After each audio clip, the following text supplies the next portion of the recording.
ETV ప్రేక్షకులకి నమస్కారం. Triplex detergents of శుభమస్తు కార్యక్రమానికి స్వాగతం. ఈనాడు శుభమస్తు కార్యక్రమంలోని గ్రహఫల మంచంలో గ్రహాల యొక్క స్థితిగతులు, వాటి యొక్క శుభాశుభ ఫలితాల గురించి పరిశీలిద్దాం. అలాగే ఈరోజు 12 రాశుల వారికి ఏ సంఖ్యలు కలిసి వస్తాయి, రంగుల యొక్క ప్రాధాన్యత, ఏ దేవతల్ని పూజించాలి, ఎటువంటి దేవతాస్తుతులు పఠించాలి, ముఖ్యంగా 12 రాశుల వారు చేపట్టవలసినటువంటి కార్యక్రమాలు ఏమిటో కూడా పరిశీలిద్దాం.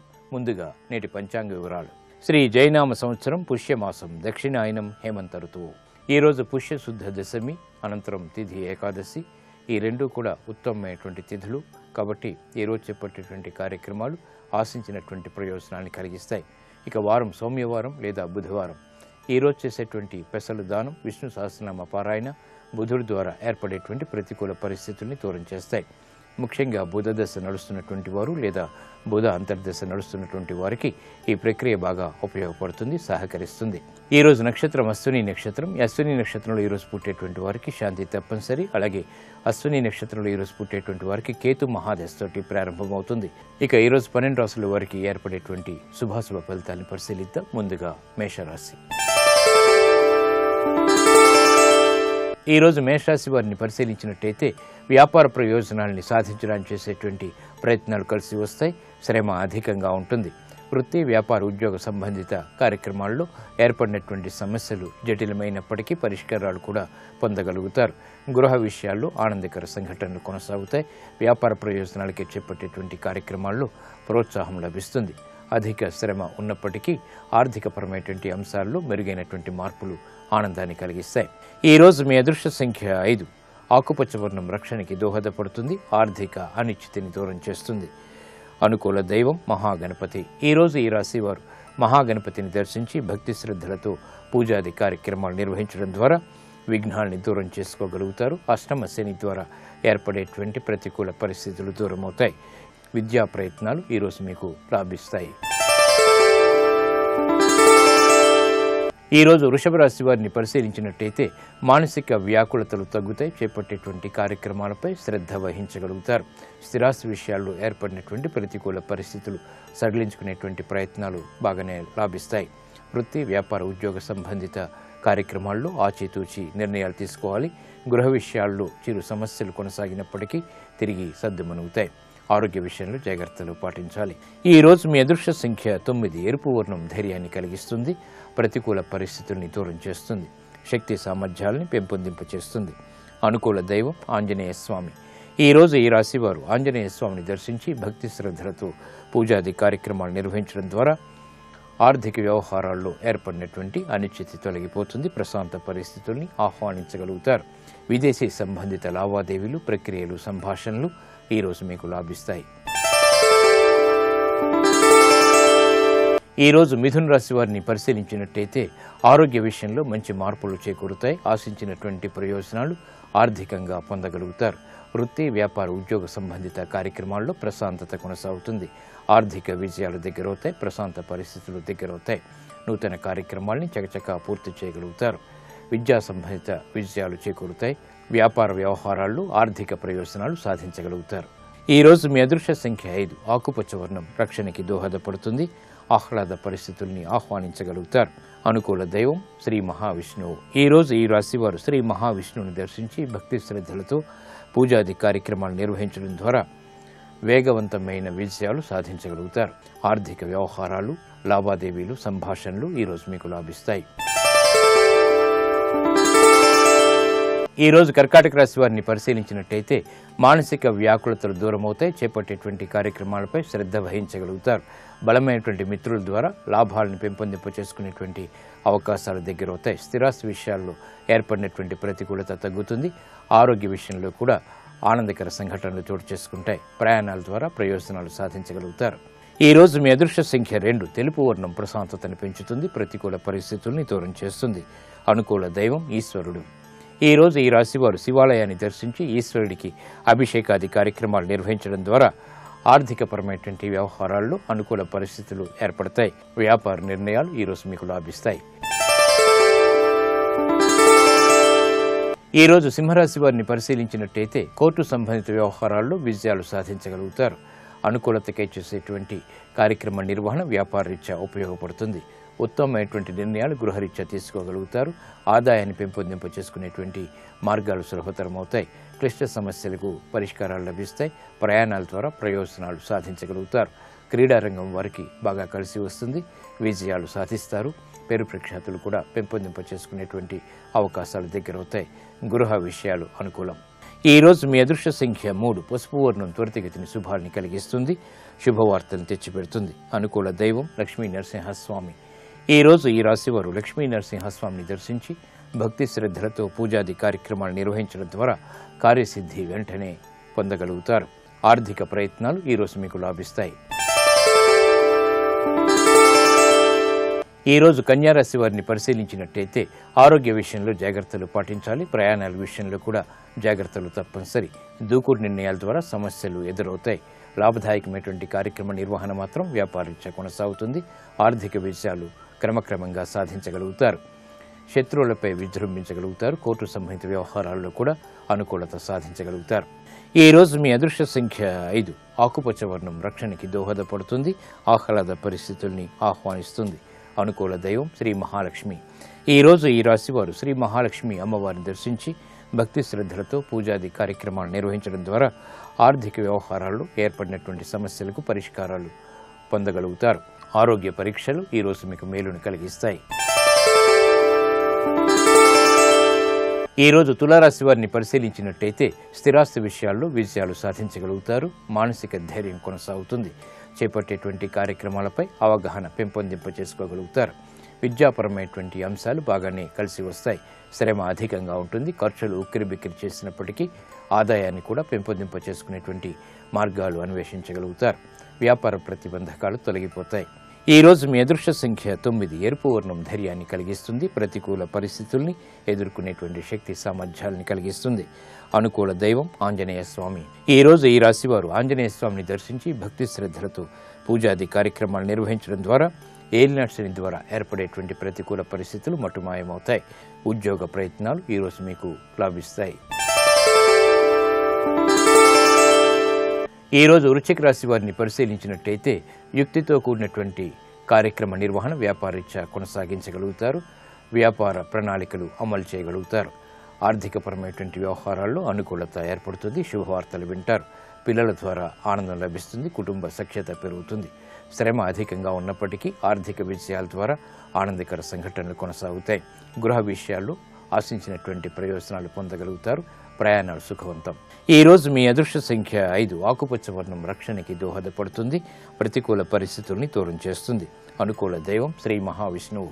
ఈ రోజు ఈ రాశివారు శ్రీ మహావిష్ణువుని దర్శించి తులసి దళాలతో పూజించడం ద్వారా ఏలినాటి శని ద్వారా ఏర్పడేటువంటి చిక్కులు దూరమవుతాయి. విదేశీ సంబంధిత లావాదేవీలు, సంభాషణలు, ప్రక్రియలు, ప్రయాణాలు ఈ రోజు మీకు లాభిస్తాయి. ఈ రోజు ధనుసు రాశి వారిని పరిశీలించినట్టయితే వ్యాపార ప్రతిబంధకాలు తొలగిపోతే చేపట్టేటువంటి కార్యక్రమాల్లో ప్రోత్సాహం లభిస్తుంది. అవమానకర సంఘటనలు ఉన్నప్పటికీ నెట్టుకు రాగలుగుతారు. ఆర్థిక వ్యవహారాల్లో ఏర్పడినటువంటి సమస్యలకు పరిష్కారాలు లభిస్తాయి. నూతన కార్యక్రమాన్ని వ్యాపారీత్యా పెంపొందింప చేసుకోగలుగుతారు. గృహ విషయాల్లో చిరు సమస్యలు కొనసాగుతాయి. ఆరోగ్య క్రమశిక్షణ లోపిస్తుంది. ఈ రోజు మీ అదృష్ట సంఖ్య 6. తెలుపు వర్ణం ప్రశాంతతని పెంచుతుంది. ప్రతికూల పరిస్థితుల్ని దూరం చేస్తుంది. అనుకూల దైవం ఈశ్వరుడు. ఈ రోజు ఈ రాశివారు శివాలయాన్ని దర్శించి ఈశ్వరుడికి అభిషేకాది కార్యక్రమాలు నిర్వహించడం ద్వారా ఆర్థిక ప్రయోజనాన్ని సాధించగలుగుతారు. ఆర్థిక చిక్కులు వీడిపోతాయి. ఆరోగ్య పరీక్షలు ఈ రోజు మీకు మేలును కలిగిస్తాయి. ఈ రోజు మకర రాశి వారిని పరిశీలించినట్టయితే సంబంధ బాంధవ్యాల విషయంలో జాగ్రత్తలు వహించాలి. నూతన ఒప్పందాల ద్వారా ఆశించినటువంటి ప్రయోజనాలు ఆర్థికంగా వ్యాపారపరంగా పొందగలుగుతారు. వృత్తిలో అభివృద్ధి సాధించగలుగుతారు. నూతన కార్యక్రమాలకి శ్రీకారం చుట్టగలుగుతారు. విదేశీ సంబంధిత లావాదేవీలు కలిసి వస్తాయి. పెట్టుబడుల ద్వారా ఆశించినటువంటి ప్రయోజనాలు ఏర్పడతాయి. కుటుంబ వ్యవహారాల్లో ఆనందకర సంఘటనలు కొనసాగుతాయి. శుభవార్తలు వింటారు. ఈ రోజు మీ అదృష్ట సంఖ్య 9. ఎరుపు వర్ణం ధైర్యాన్ని కలిగిస్తుంది. ప్రతికూల పరిస్థితులను ఎదుర్కొనేటువంటి శక్తి సామర్థ్యాన్ని కలిగిస్తుంది. అనుకూల దైవం మహాకాళి. ఈ రోజు ఈ రాశివారు మహాకాళి అమ్మవారిని దర్శించి భక్తి శ్రద్ధలతో పూజాది కార్యక్రమాలు నిర్వహించడం ద్వారా మనోధైర్యం పెరుగుతుంది. తద్వారా కార్యసిద్ధి ఏర్పడుతుంది. వ్యాపార ఒప్పందాలు ఈ రోజు మీకు లాభిస్తాయి. ఈరోజు కుంభరాశి వారిని పరిశీలించినట్టయితే వ్యాపార ప్రయోజనాల్ని సాధించగలుగుతారు. సోదర ప్రేమ లభిస్తుంది. వృత్తి, వ్యాపార, ఉద్యోగ సంబంధిత కార్యక్రమాల్లో క్లిష్ట సమస్యలకు పరిష్కారాలు పొందగలుగుతారు. నూతన ఒప్పందాలు వ్యాపారరీత్యా కొనసాగుతాయి. ఆశించినటువంటి ఆర్థిక వ్యవహారాలు దగ్గరవుతాయి. గృహ విషయాల్లో అనుకూలతకి చేసేటువంటి ప్రయత్నాలు కలిసి వస్తాయి. విద్యాపరమైనటువంటి చిక్కులు విడిపోతాయి. ఆరోగ్యం పదిలం. ఈరోజు మీ అదృష్ట సంఖ్య 3. పసుపు వర్ణం త్వరితగతిని శుభాల్ని కలిగిస్తుంది. శుభవార్తను తెచ్చిపెడుతుంది. అనుకూల దైవం శ్రీ వెంకటేశ్వర స్వామి. ఈ రోజు ఈ రాశి వారు శ్రీ వెంకటేశ్వర స్వామిని దర్శించి భక్తి శ్రద్ధలతో పూజాది కార్యక్రమాలు నిర్వహించడం ద్వారా ప్రయోజనకరమైనటువంటి కార్యక్రమ నిర్వహణ, తద్వారా విజయాలు దగ్గరవుతాయి. కోర్టు సంబంధిత వ్యవహారాలు, ప్రక్రియలు, సంభాషణలు ఈరోజు మీకు లాభిస్తాయి.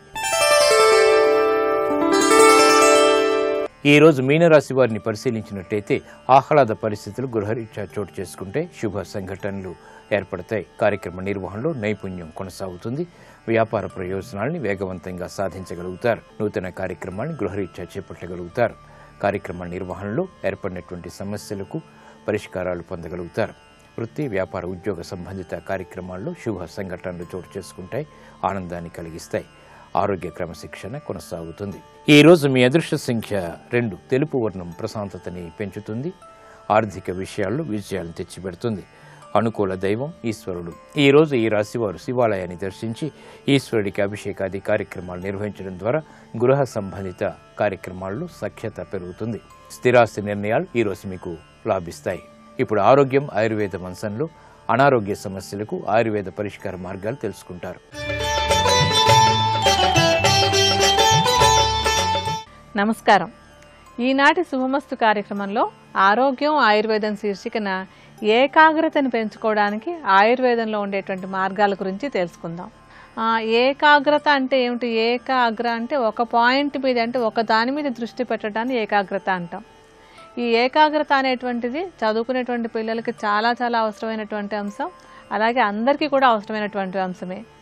ఎలాగంటే ఇప్పుడు మనం ఏదైనా ఒక విషయాన్ని అర్థం చేసుకోవాలి. అర్థం చేసుకునేది మన మెదడులో దాన్ని దాచుకోవాలి. ఆ దాచుకున్నటువంటి దాన్ని ఎప్పుడు అవసరం అప్పుడు బయటకు తీసుకురాగలగాలి. ఈ 3 సక్రమంగా జరగాలంటే ఏంటంటే మొట్టమొదటి అంశం బాగా జరగాలి. ఆ మొదటి అంశం ఏమిటి? మనం బాగా అర్థం చేసుకోగలగటం అనేటువంటిది. బాగా అర్థం చేసుకోవాలి అంటే ముందు ఏకాగ్రత ఉండాలి.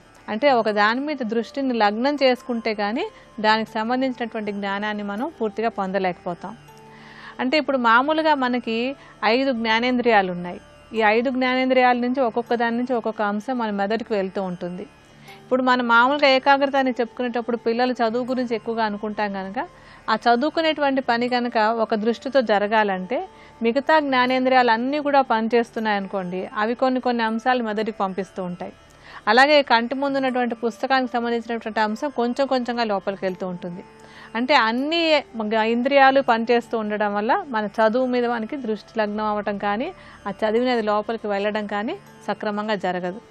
అలా కాకుండా మిగతా ఇంద్రియాలన్నింటినీ ఎక్కువసేపు పనిచేయనియకుండా కేవలం ఒకదాని మీద కనుక దృష్టి లగ్నం చేయగలిగితే మనకి ఏకాగ్రత పెరుగుతుంది. ఇలాగ ఏకాగ్రతను పెంచుకోవడానికి కొన్ని చిన్న చిట్కాలతో పాటుగా కొన్ని ఆయుర్వేద ఔషధాలు కూడా మనకి తోడ్పడతాయి అన్నమాట.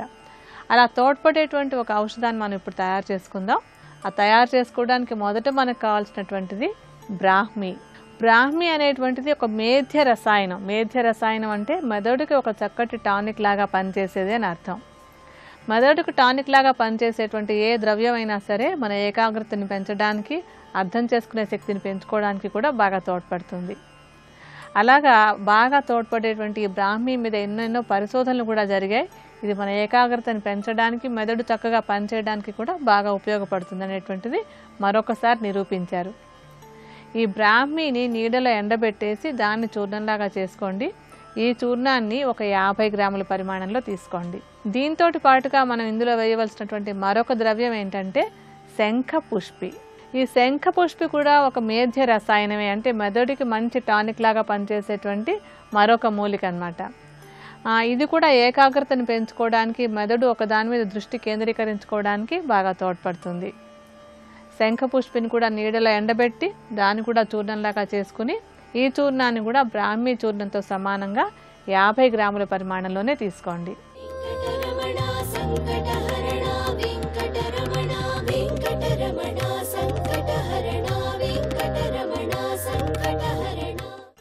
వెంకటాద్రి అంటే వెంకటాచల పర్వతము లేదా వెంకటాచలము. అచలము అన్నా పర్వతమే కదా.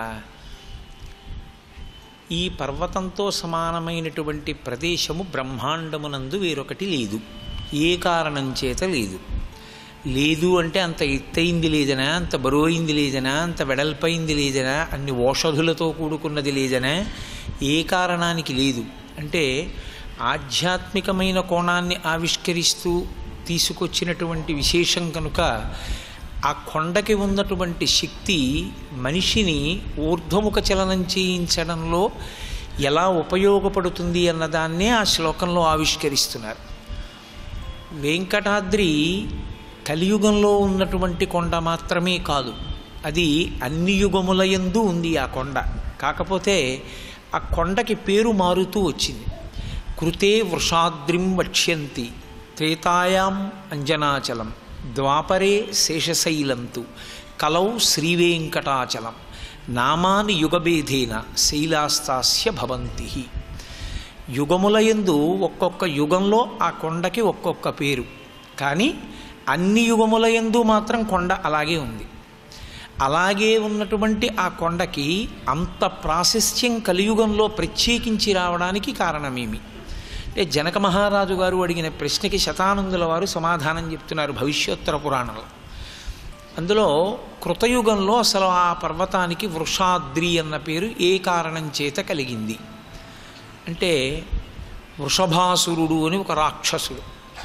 రాక్షసులు కూడా ఈశ్వరారాధన చేస్తూ ఉంటారు, కానీ వాళ్ళ ఆరాధన ఉగ్రంగా ఉంటుంది.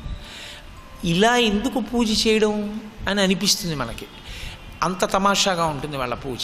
సంధ్యావందనం చేసేవాడు చక్కగా ఓ చోట కూర్చుని అర్ఘ్యం ఇస్తే చాలు, అంతేకాని బలం ఉంది కదా అని చెప్పి 10 చోట్లకు పరిగెత్తి అర్ఘ్యం ఇవ్వక్కర్లేదు.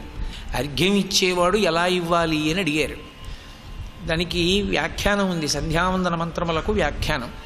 బ్రహ్మాస్త్ర ప్రయోగం చేసేటటువంటి వాడు ఎంత శ్రద్ధాళువై బ్రహ్మాస్త్రాన్ని బాణం మీదకి అభిమంత్రిస్తాడో, చేతిలోకి తీసుకున్నటువంటి అర్ఘ్యజలాల్ని విడిచిపెట్టేటప్పుడు అంత శ్రద్ధాళువై గాయత్రీ మంత్ర సహితంగా విడిచిపెట్టాలి. సంధ్యావందనాన్ని కానీ ఖచ్చితంగా చేయగలిగిన వ్యక్తి ఇంట్లో ఉంటే ఆ వ్యక్తి సంధ్యావందన జలాల్ని విడిచిపెట్టేటప్పుడు ఎంత ఏకాగ్రతతో విడిచిపెడతాడో దాని చేత ఆయన యొక్క దృష్టి వలన, ఆయన యొక్క దృష్టి కేంద్రీకరణ శక్తి వలన బ్రహ్మాస్త్రం ఎంత శక్తివంతంగా పనిచేస్తుందో, సంధ్యావందనాన్ని అలా చేయగలిగిన వ్యక్తి ఉంటే, అంత శ్రద్ధగా కానీ చేయగలిగితే అంత శక్తిని అది విస్ఫోటనం చేస్తుంది. అందుకే అసలు సంధ్యావందనం కన్నా గొప్పది ఇంకొకటి లేదు. యజ్ఞోపవీతం ఉన్నవాడు సంధ్యావందనం చేయకపోతే అంతకన్నా ఘోరాతి ఘోరమైన విషయం లోకంలో ఇంకొకటి ఉండదు. సంధ్యాహీన అశుచి. అసలు సంధ్యావందనం చేయనివాడు అశుచి, వాడికి శౌచమే ఉండదు. వాడు తిరిగిన ఇల్లు అశౌచంతో ఉంటుంది. ఎవరు సంధ్యావందనం చేస్తాడో ఆయనని మించినటువంటి శౌచమున్నవాడు వేరొకడు ఉండడు. అందుకే మీరు ఒక విషయాన్ని గమనించండి, సనాతన ధర్మమునందు అన్ని ధర్మమునకు కట్టుబడి ఉంటాయి. ఆఖరికి యుద్ధం చేసినా కూడా ధర్మం కోసమే, యుద్ధం చేసినా కూడా ధార్మికంగానే. మధ్యాహ్నం 12 గంటలు అయ్యేటప్పటికీ కురుక్షేత్ర సంగ్రామంలో భీష్మాచార్యుల వారు రథం మించి కిందకి దిగేవాడు.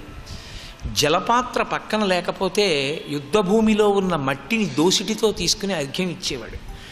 మట్టితోనైనా అర్ఘ్యం ఇచ్చాడు, కానీ నీరు పక్కన లేదు కదా అని చెప్పి అర్ఘ్యం ఇవ్వడం మాత్రం ఆయన మానలేదు.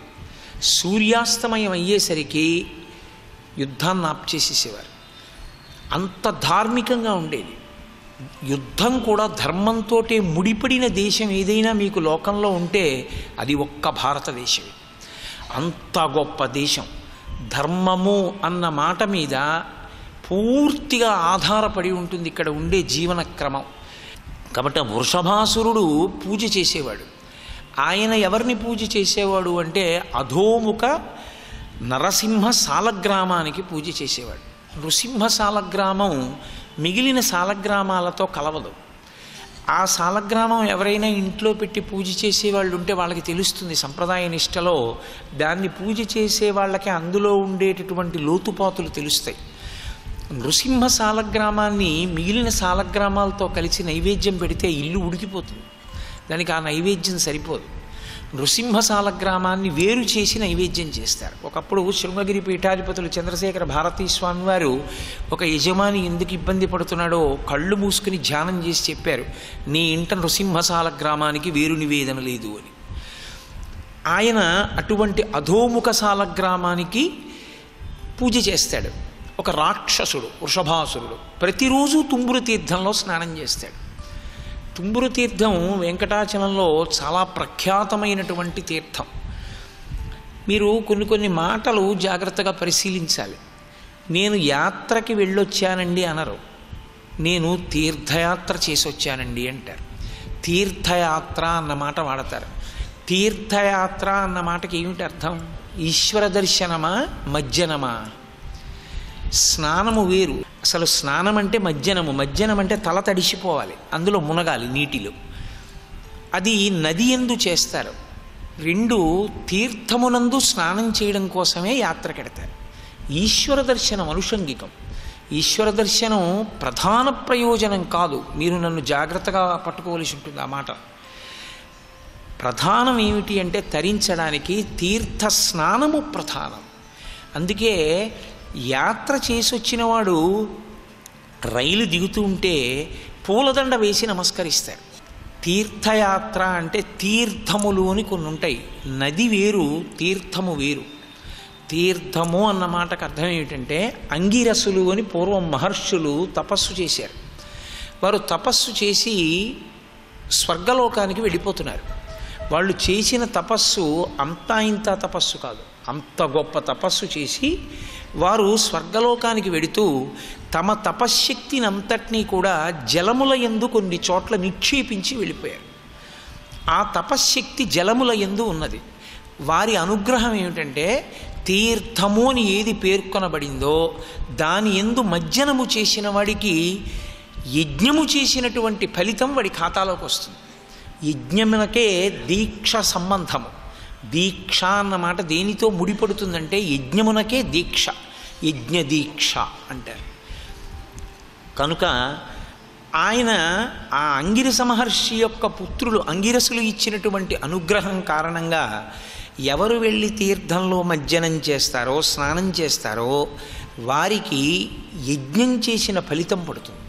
ఇప్పుడు ఆయన ఇంటికి వస్తున్నాడు అనుకోండి, ఎప్పుడైనా మీరు ఆధ్యాత్మ విద్య యందు గమ్మత్తు ఏమిటంటే సమస్త తీర్థసారము ఆయన ఉపాసన బలము దేన్ని అంటుకుంటుందంటే ఆయన పాదముల యొక్క అడుగు భాగాన్ని పట్టి ఉంటుంది. అందుకే తీర్థము ఎంత శక్తివంతమో మహాభాగవతుల యొక్క పాదములకు అంటుకుని ఉన్నటువంటి రేణువులు అంత శక్తివంతం. ఇల్లు ఎందుకు పునీతం అవుతుందంటే మహాత్ములు ఇంటికొచ్చి నడిచినప్పుడు వారి పాదములకు ఉన్న రేణువులు ఇంట్లో పడతాయి. ఆ పాద రేణువు ఇంట్లో పడిన కారణం చేత ఇల్లు ఏ కారణం వల్ల అభ్యున్నతిలోకి వెళ్ళటలేదో ఆ ప్రతిబంధకాన్ని అది తొలగించగలిగిన శక్తి పొంది ఉంటుంది. తీర్థమునందు మజ్జనము చేసి వచ్చిన వాడి పాదములకు కూడా అటువంటి శక్తి ఉంటుంది. అందుకే తీర్థయాత్ర చేసి వచ్చాడు అంటే తీర్థమునందు మజ్జనము చేసి వచ్చాడు. ఆయన పాదములకు నమస్కరిస్తారు. మీరింత మంచి పని చేశారు ప్రయత్నపూర్వకంగా, ఆ గౌరవాన్ని వెలిబుచ్చడానికి పుష్పహారం వేస్తారు. శ్రీ ఉమామహేశ్వర పరబ్రహ్మార్పణమస్తు. స్వస్తి. వెంకటాచల క్షేత్రమునందు 66 కోట్ల తీర్థములున్నాయి. అసలు వెంకటాచలము యొక్క శక్తి అది. వెంకటాచలమునకు శక్తి 2 కారణముల చేత ఉంది.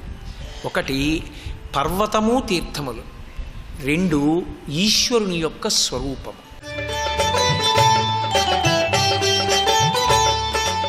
ఈ ఏకాగ్రత అనేటువంటిది చక్కగా ఉన్నట్టయితే కనుక ఏ విషయాన్నైనా మనం అర్థం చేసుకునేందుకు అవకాశం ఉంటుంది. అలాగే అర్థమైనటువంటి మెదడులో జాగ్రత్తగా ఉండి మనకి పరీక్షలో రాయాల్సినప్పుడు జవాబులు చెప్పాల్సినప్పుడు చక్కగా జ్ఞాపకం వచ్చేందుకు అవకాశం ఉంటుంది. అలా ఏకాగ్రతను పెంచుకోవడానికి ఏం చేయాలంటే ఒక అంశాన్ని గురించి చదువుతూ ఉన్నప్పుడు ఆ చదివే దానికి సంబంధించినటువంటి కొన్ని విజువల్స్ కానీ లేకపోతే ఆడియో అంటే వినపడేటువంటి శబ్దాలు కానీ ఉండేటట్టయితే కనుక మనకి అంటే ఆ అంశానికి సంబంధించినటువంటివే చూడడం, ఆ అంశానికి సంబంధించినటువంటివి వినడం కూడా చేయగలిగినట్టయితే మనకి ఏకాగ్రత పెరగడానికి అవకాశం ఉంటుంది. అలాగే ఒక పుస్తకంలోంచి ఒక అంశాన్ని చదివిన తర్వాత ఒక్కసారి కళ్ళు మూసుకుని కంటి ముందు ఆ పుస్తకాన్ని గుర్తు చేసుకుని ఆ పుస్తకంలో ఉండేటువంటి అక్షరాలు, లైన్లు ఒకసారి మళ్ళీ తలుచుకోగలిగితే కూడా ఏకాగ్రత పెరగడానికి అవకాశం ఉంటుంది. ఇది ప్రతిరోజు సాధన చేస్తూ ఉండాలి. అలాగే ఏకాగ్రత పెంచుకునేటువంటి ఔషధంలో మనం ఇందాక ఒక 2 మూలికలు చెప్పుకున్నాం కదా, ఆ తర్వాత ఈ ఔషధంలో వేసుకునేటువంటిది ఏంటంటే వస కొమ్ము. తెలుగులో వస అంటాం, దీని సంస్కృతంలో వచ అంటారు. ఈ వచ కూడా ఒక మేధ్య రసాయనం, అంటే ఇది కూడా బ్రెయిన్కి ఒక చక్కటి టానిక్ లాగా ఉపయోగపడేటువంటి ద్రవ్యం. ఏకాగ్రత పెంచుకోవడానికి ఈ వసకొమ్ము కూడా బాగా సహాయపడుతుంది. వసకొమ్మును కూడా మెత్తటి చూర్ణంలాగా చేసేసుకుని ఈ చూర్ణాన్ని కూడా 50 గ్రాముల పరిమాణంలోనే తీసుకోండి. ఇంకా ఈ ఔషధంలో మనం ఆఖరిగా తీసుకోవాల్సినటువంటి ద్రవ్యం ఏంటంటే పటిక బెల్లం. పటిక బెల్లం కూడా మెదడుకు ఒక టానిక్ లాగా ఉపయోగపడుతుంది. ఎందుకంటే మెదడు చక్కగా పనిచేయడానికి, మనం దృష్టి కేంద్రీకరించడానికి కూడా తీపి అనేటువంటిది చాలా అవసరమైనటువంటిది. అంటే కార్బోహైడ్రేట్స్ సరిగా అందుతూ ఉంటే మన మెదడు బాగా పనిచేస్తుంది. అందులోని పటిక బెల్లం అనేటువంటిది రిఫైన్డ్ పదార్థంలాగా కాకుండా సహజంగా ఉండేటువంటి క్రూడ్ పదార్థం కనుక ఇతర హాని చేయకుండా ఇది మనకి బాగా సహాయపడుతుంది. పటిక బెల్లాన్ని మెత్తటి చూర్ణంలాగా చేసేసుకుని దీన్ని 3 ద్రవ్యాలకి సమానంగా 150 గ్రాముల పరిమాణంలో తీసుకోండి. ఈ 150 గ్రాముల పటిక బెల్లం చూర్ణాన్ని ఇందాక తీసుకున్నటువంటి 3 మూలికల చూర్ణాన్ని కలిపేసి ఒక సీసాలో పోసి ఉంచుకోవాలి. దీన్ని వాడుకోవడానికి ఏం చేయాలంటే సుమారుగా 1 చెంచా పరిమాణంలో ఈ చూర్ణాన్ని తీసుకుని ఉదయం ఒకసారి, సాయంత్రం ఒకసారి కొద్ది కొద్దిగా అద్దుకుంటూ, అంటే నాలుకతో అద్దుకుంటూ తీసుకోవాలి. ఈ విధంగా రెగ్యులర్గా వాడుతూ ఉన్నప్పుడు ఈ ఏకాగ్రతను పెంచుకోవడానికి మనం తయారు చేసినటువంటి ఔషధం బాగా సహాయపడుతుంది. మరికొన్ని అనారోగ్య సమస్యలు, వాటికి ఉండేటువంటి ఆయుర్వేద పరిష్కారాల గురించి రేపటి శుభమస్తులో తెలుసుకుందాం.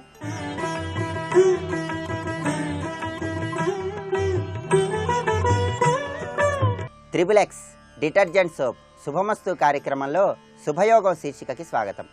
ఈ శీర్షికన రత్నధారణ ప్రయోజనాలు అనే అంశం గురించి పరిశీలిద్దాం. జ్యోతిష శాస్త్రరీత్యా నవగ్రహాలు దోషయుక్తమై ఉన్నటువంటి తరుణంలో నవగ్రహాలకు సంబంధించిన నవరత్నాలను ధారణ చేయటం ద్వారా గ్రహదోషాలను నివారింపజేసుకోవచ్చని రత్నశాస్త్రంలో వర్ణించడం జరిగింది.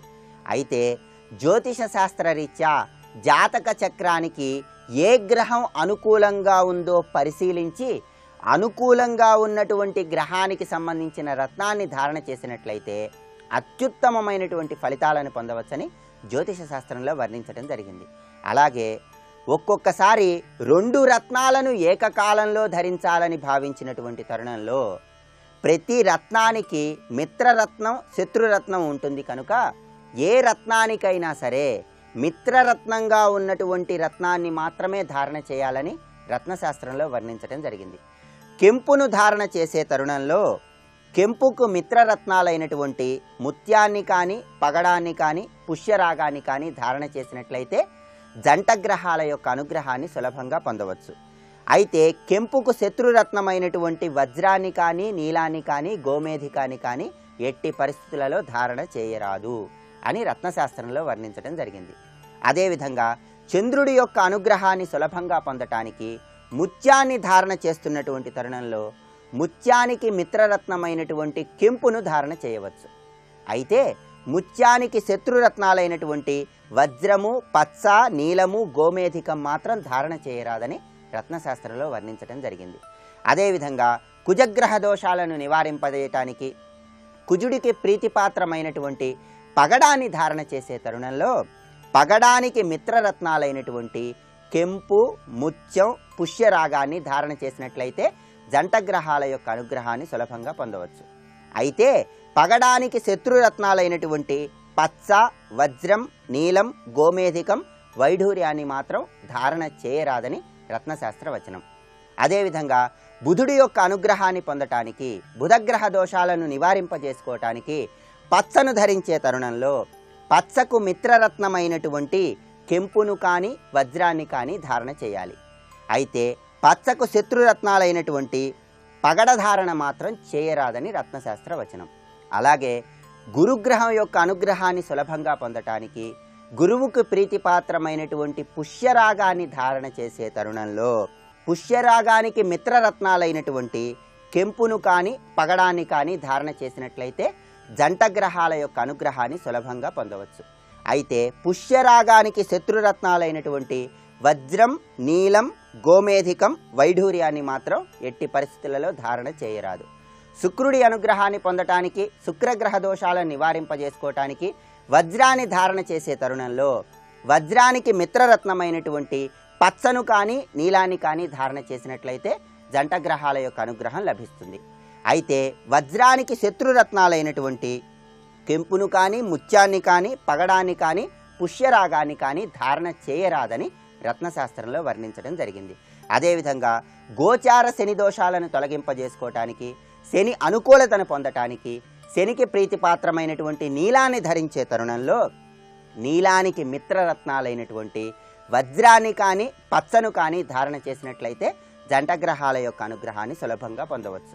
అయితే నీలానికి శత్రురత్నాలైనటువంటి ముత్యాన్ని కానీ, కెంపును కానీ, పగడాన్ని కానీ, పుష్యరాగాన్ని కానీ ధారణ చేయరాదు అని రత్నశాస్త్ర వచనం. అదేవిధంగా రాహుగ్రహ దోషాలను నివారింపజేసుకోవటానికి రాహుకి ప్రీతిపాత్రమైన గోమేధికాన్ని ధారణ చేసే తరుణంలో గోమేధికానికి మిత్రరత్నాలైన నీలాన్ని కానీ, పచ్చను కానీ ధారణ చేయాలి. గోమేధికానికి శత్రురత్నాలైనటువంటి కెంపును, ముత్యాన్ని, పగడాన్ని ధారణ చేయరాదు. ఇక చివరగా కేతుగ్రహ దోషాలను నివారింపజేసుకోవటానికి, కేతు యొక్క అనుగ్రహాన్ని పొందటానికి వైఢూర్యాన్ని ధారణ చేస్తున్న తరుణంలో వైఢూర్యానికి మిత్రరత్నాలైనటువంటి నీలాన్ని కానీ, పచ్చను కానీ కలిపి ధారణ చేసినట్లయితే జంట గ్రహాల యొక్క అనుగ్రహాన్ని సులభంగా పొందవచ్చు. అయితే వైఢూర్యానికి శత్రురత్నమైనటువంటి కెంపును కానీ, ముత్యాన్ని కానీ, పగడాన్ని కానీ ఎట్టి పరిస్థితులలో ధారణ చేయరాదు.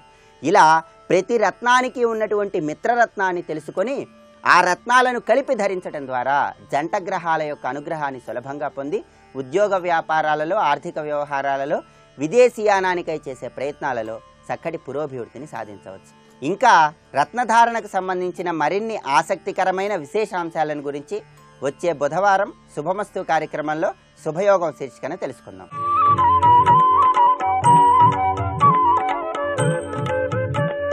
ఈటీవీ ప్రేక్షకుల నమస్కారం. ట్రిప్లెక్స్ డిటర్జెంట్ సోప్ శుభమస్తు కార్యక్రమంలో నక్షత్ర యోగానికి స్వాగతం. చిత్తా నక్షత్రం మొదటి పాదం. చిత్తా నక్షత్రం మొదటి పాదము సింహాంశలోకి వెళుతుంది. అంటే సింహరాశిలో సూర్యుడి ఆధీనంలో ఉన్నటువంటి అంశ చిత్తా నక్షత్రం మొదటి పాదం.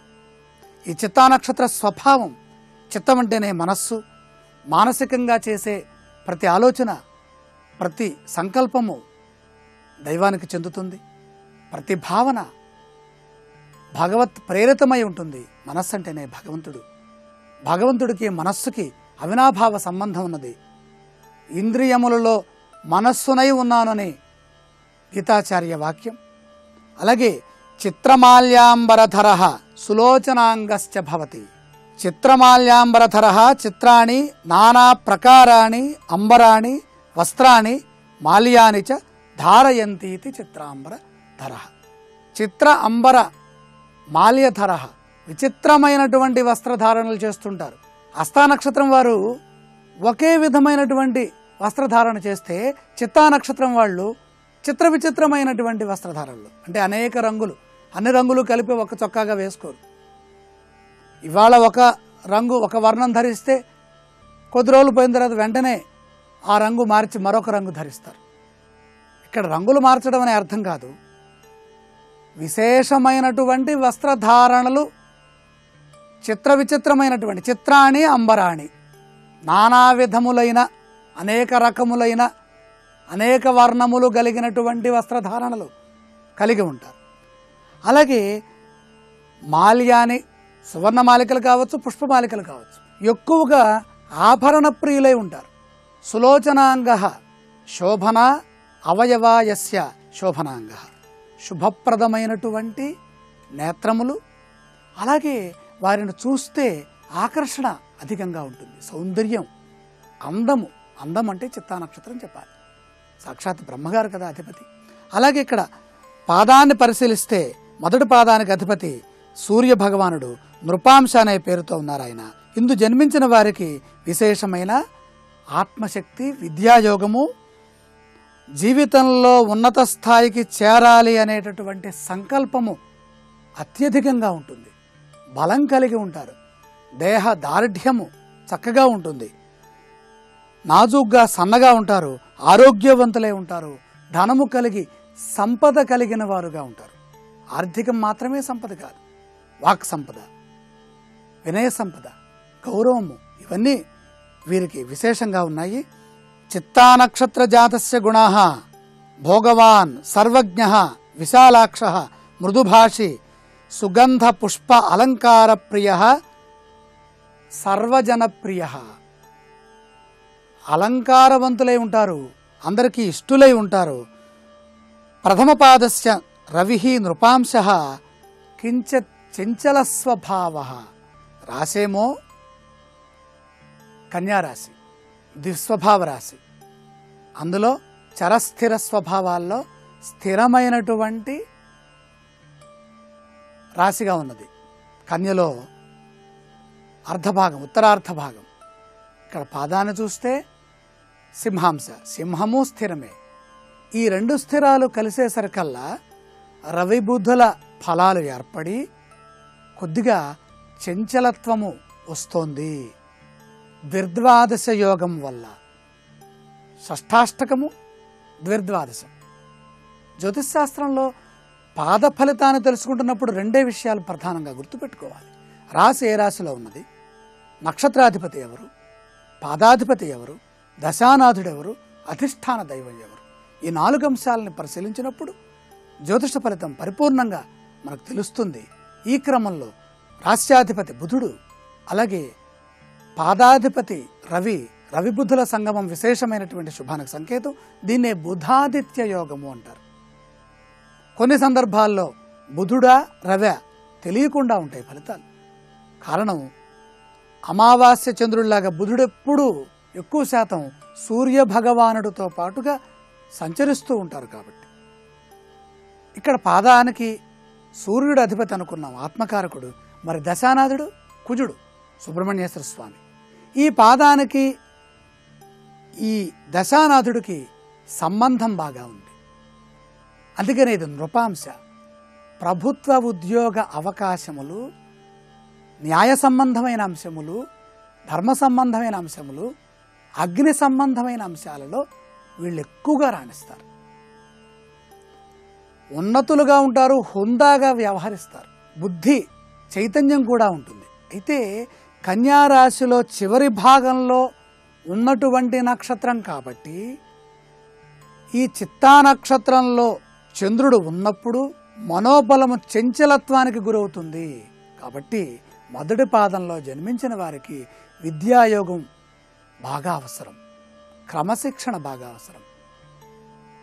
తల్లిదండ్రుల మాటలతో పాటు గురువుగారి మాట కూడా బాగా వినాలి. కొద్దిగా బద్ధకం ఉండటానికి కూడా అవకాశం ఉంది. దాన్ని తొలగించడానికి సరస్వతీ మంత్రాన్ని ధ్యానించాలి. ఈ సరస్వతీ మంత్ర ధ్యానంతో పాటు అసలు పూజించవలసినటువంటి ఆరాధ్య దైవం ఎవరు, అదృష్టవారం ఏంటి, మొదలైనటువంటి అంశాలని రేపటి శుభమస్తు కార్యక్రమంలో తెలుసుకుందాం. ఇప్పుడు ఆరోగ్యము యోగా అనే శీర్షికన అనారోగ్య సమస్యల నివారణకే ఉపకరించే కొన్ని యోగాసనాలని పరిశీలన చేద్దాం. మతిమరుపు సమస్య నివారణకు ఏకపాద కౌండిన్యాసనం ఉపయోగపడుతుంది. మతిమరుపు అనేది సాధారణంగా వృద్ధాప్యంలో ఎదురయ్యే సమస్య. వయస్సుతో నిమిత్తం లేకుండా అందరికీ కొద్దిగానైనా మతిమరుపు ఉంటుంది. అయితే ఈ మతిమరుపు తీవ్రతరమైతే అది జీవన విధాన సమస్యగా మారే అవకాశముంది. దీనివల్ల నిత్య జీవితంలోనే కాక వృత్తి, ఉద్యోగ, వ్యాపారాలలో అనేక సమస్యలు ఎదురవుతాయి. అయితే యోగ సాధన వల్ల మతిమరుపు సమస్యను నివారించుకోవచ్చు. ఇందుకు ఏకపాద కౌండిన్యాసనం ఉపయోగపడుతుంది. కౌండిన్య మహర్షి ఈ ఆసన ప్రక్రియకు విస్తృత ప్రచారం కల్పించారు. ముందుగా మోకాళ్లపై కూర్చోవాలి. ఆ తరువాత తలను నేలకు తాకించాలి. అలాగే ఓ కాలును నేలకు తాకించి మరో కాలును చేతిపై మడిచి ఉంచాలి. ఈ ఆసన సాధన వల్ల మెదడులోని అన్ని భాగాలకు రక్త ప్రసరణ బాగా జరుగుతుంది. మేధస్సు చైతన్యవంతమై మతిమరుపు సమస్య తొలగుతుంది.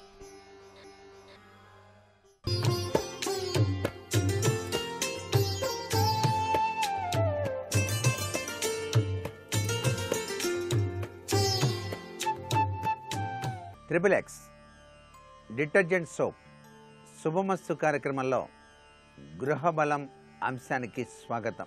2014వ సంవత్సరానికి వీడ్కోలు పలుకుతూ 2015వ సంవత్సరానికి స్వాగతం పలికేటువంటి అమోఘవంతమైనటువంటి సుదినం.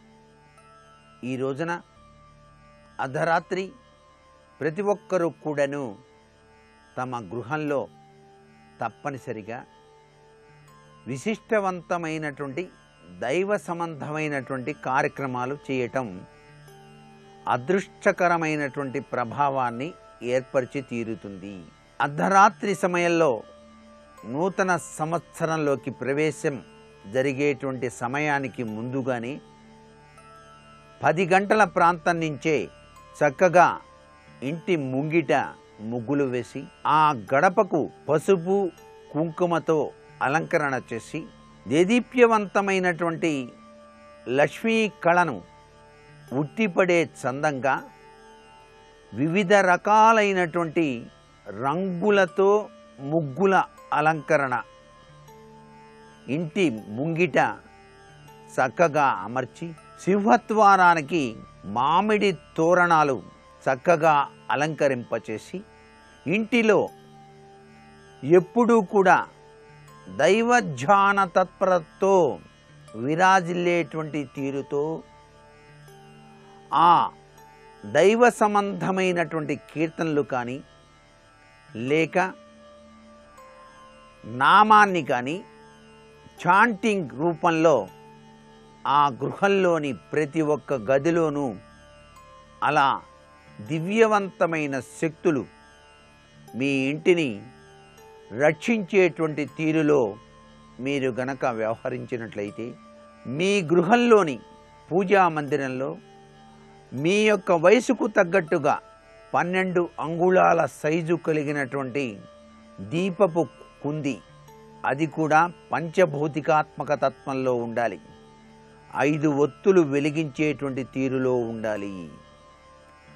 5 ఒత్తులు ముఖ్యంగా వెలగాలి ఆ గృహంలో. అందుచేత ముందుగానే పవిత్ర స్నానం ఆచరించేటప్పుడు ఆ నీటిలో పంచపల్లవాలను వేసి స్నానం ఆచరిస్తూ దైవధ్యానం చేసి చక్కగా గంధం బొట్టు విభూది ధారణ చేసుకొని మీ దైవతా మందిరాన్ని పరిశుభ్రంగా చేసి ఆ యొక్క దైవతా మందిరంలో మీ యొక్క మందిరం ముందు భాగాన చక్కటి అదృష్టవంతాన్ని ప్రసాదించే స్వస్తిక్ గుర్తుపై ప్లేటు ఉంచి ఆ ప్లేటు పైన దీపారాధన కుందిని ఉంచి ఆవు నెయ్యి కానీ నువ్వుల నూనె కానీ లేక కొబ్బరి నూనె కానీ వీటిలో ఏ నూనెనైనా సరే దానిలో వేసి 5 ఒత్తులు కూడాను చక్కగా అమర్చి ఒక కుంభాకార ఒత్తితో ఆ 5 ఒత్తుల్ని కూడాను సరిగ్గా 12 గంటల సమయంలో దైవతత్వంతో ఓంకారనాదం చేస్తూ వెలిగించండి. అలా గనక వెలిగించినట్లయితే జీవితంలో అదృష్ట సంపదలు, కంటికి కనిపించినటువంటి అమోఘవంతమైనటువంటి విశిష్టవంతమైన అభివృద్ధి మీ జీవితాల్లో పొడసూపటానికి, మీ గృహంలో కూడాను ఆనందం వెల్లివిరేయటానికి ఆస్కారం అధికంగా ఉంటుంది సుమా. తరువాత ఆత్మ నివేదనకు సమర్పించటానికి వీలుగా పరమేశ్వరుడు ప్రసాదించిన కొబ్బరికాయను, ఆయన యొక్క ఆకృతి తలాకృతిలో నుంచి ఉద్భవించింది కొబ్బరికాయ, అందుచేత దానికి 3 కళ్ళు ఉన్నాయి, త్రిమూర్తి తత్వం. లోపల ఉండేటువంటి నీరు సాక్షాత్తు అమ్మవారే, గంగాదేవి. అందుచేత ఆ కొబ్బరికాయను కూడా సరిగ్గా 12 గంటల సమయంలో మీరు దీపారాధన చేసిన తదుపరి అరహర మహాదేవ శంభో శంకర అంటూనో లేక జై జై నినాదాలు చేస్తూనో మీరు కొబ్బరికాయను పగలకొట్టి రాబోయే సంవత్సరం అంతా కూడాను చక్కటి జయప్రదమైనటువంటి లక్షణాలతో విరాజిల్లాలని చెప్పేసి పరమేశ్వరుడికి కృతజ్ఞతలు చెప్పుకుంటూ ఆ కొబ్బరి చిప్పలను, కొబ్బరి నీటిని నైవేద్యంగా సమర్పించి ఇంటి ముంగిట ఉన్నటువంటి మీ యొక్క సింహద్వారానికి 2 వైపులా కూడాను 2 ప్రమిదల్లో నువ్వుల నూనెతో దీపాన్ని వెలిగించి చక్కగా నమస్కృతాంజలు సృష్టికర్తకు అలా నమస్కారం చేసి ఇంటి లోనికి ప్రవేశించిన తరువాత లోపల ఉన్నటువంటి దైవ మందిరం వద్ద ఘంటానాదం చేయాలి. ఈ ఘంటానాదం చేస్తూ హారతి కర్పూరం వెలిగించి ప్రతి ఒక్క గదిలో కూడా ఈ హారతి కర్పూరాన్ని కింద పెట్టకుండా తిప్పాలి. అలా తిప్పి మొత్తం గదులన్నీ చూపించి వచ్చిన తదుపరి దైవతా మందిరం వద్ద ఆ యొక్క హారతిని ఉంచి కనులకు అద్దుకొని తరువాత ప్రతి ఒక్క గదిలోనూ కూడాను మరలా గుగ్గిలం పొగ గాని సాంబ్రాణి పొగ గాని అర్ధరాత్రి సమయంలో గనక వేసినట్లయితే అర్ధరాత్రి సమయంలో పయనించేటువంటి హంసవాహన స్వరూపంలో గాయత్రీమాత మనకు సకల అష్టైశ్వర్యాల్ని ప్రసాదిస్తూ మన జీవన గమనంలో అభ్యున్నతికి చక్కటి రాచమార్గాన్ని కలిగించే ఆలోచనని ఆ తల్లి మనకు ప్రసాదిస్తుంది. ఆ హంసవాహన స్వరూపంలో ఉండేటువంటి అర్ధరాత్రి సమయంలో పయనించేటువంటి గాయత్రీమాత తత్వం. ఇప్పుడు ఆరోగ్యం యోగా అనే శీర్షికన అనారోగ్య సమస్యల నివారణకు ఉపకరించే కొన్ని యోగాసనాలు ఏమిటో చూద్దాం. మతిమరుపు సమస్య నివారణకు విశుద్ధ క్రియలు కూడా ఉపయోగపడతాయి. మతిమరుపు అనేది విద్యార్థులకు ఉండకూడని అంశం. విద్యార్థులకే కాదు, ఇది ఎవరికైనా ఇబ్బందిగా పరిణమించే సమస్యే. మెదడును ఎల్లప్పుడూ చురుకుగా ఉంచుకోవడం వల్ల మతిమరుపును అధిగమించవచ్చు. ఇందుకు విశుద్ధ క్రియలు తోడ్పడతాయి. పద్మాసనంలో కాని సుఖాసనంలో కాని కూర్చొని గడ్డాన్ని ఛాతీ భాగానికి నొక్కాలి. ఈ స్థితిలో ఉచ్ఛ్వాస నిశ్వాసాల్ని వేగవంతంగా కొనసాగించాలి. ఈ విశుద్ధ క్రియల్ని అవలంబించటం వల్ల సరస్వతీనాడి చైతన్యవంతమవుతుంది. మెదడులోని న్యూరాన్లకు కొత్త చైతన్యం అందుతుంది. మెడుల్లా అబ్లాంగేటా, హైపోథాలమస్ వంటి భాగాలు మరింత జాగృతమవుతాయి. తద్వారా మతిమరుపు సమస్య నివారణ చెందుతుంది.